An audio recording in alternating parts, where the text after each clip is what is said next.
Are God and science opposed to each other? That's what we'll be talking about in this video.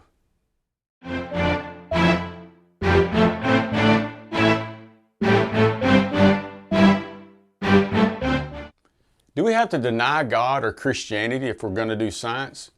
To understand this issue, we need to know something about God's revelation. And by revelation, I mean how God has revealed himself to us or made himself known. First, there's general revelation, sometimes called natural revelation. That's where God reveals himself to us in nature. The Bible teaches us that nature shows us certain things about God. The heavens display his glory, and the earth is the work of his hands. Science is a study of nature. So to study science is to learn about the work and the glory of God in the material world. Or, as one famous scientist has said, to think God's thoughts after him. God also reveals himself to us in the Bible. This is called special revelation. To study the Bible is to learn about the work and glory of God through his word. So God has revealed himself to us in both nature and in his word. Now, since God created nature and reveals himself through it, the study of nature, or what we call science, is not opposed to God himself. But some scientists and some religious people are opposed to each other. Either side can see God as being opposed to science. Now, this usually happens when either the scientist or the religious person misunderstands the nature of revelation. The Bible reveals us the character and will of God. It shows us many details about God that we wouldn't otherwise know. But it's not a scientific textbook. And for the most part, it doesn't tell us a lot about the details of how God does certain things. For example, the Bible doesn't tell us about molecular biology, the basic building blocks of life like DNA. This is a part of how material life works. Now, this is just one example where science can tell us something about our material world that the Bible doesn't. But the Bible can tell us many things that science can't, like why we're here or what happens after we die.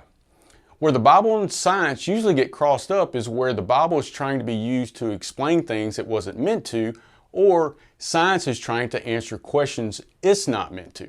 For example, scientists go beyond the field of science when they try to answer philosophical questions like the meaning of life. In the same way, the religious person can misuse the Bible when they try to use it as a scientific textbook. I'll give you two examples of how this has gone wrong in history on both sides. One involved a scientist called Galileo in the 1600s. He discovered that the earth revolved around the sun contrary to what everybody thought at the time. Now, church wouldn't accept this idea because it thought that the Bible taught the sun revolved around the earth. So they had Galileo sent to prison for the rest of his life. The church later acknowledged that Galileo was right and their interpretation of the Bible was wrong.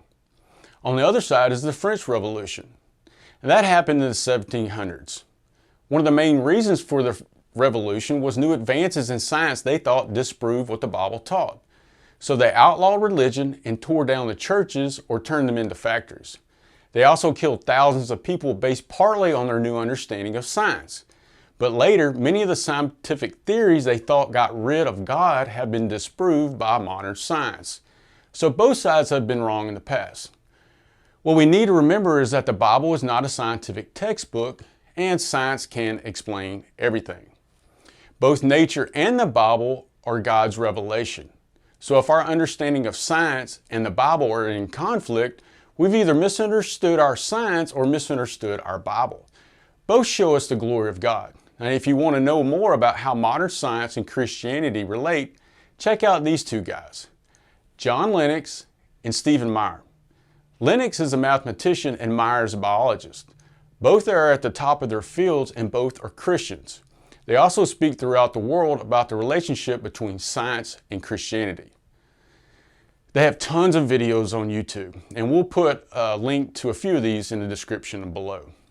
Now, if you're interested in this issue, and especially if you're a young person going to college in the next few years, you really need to check out these two guys.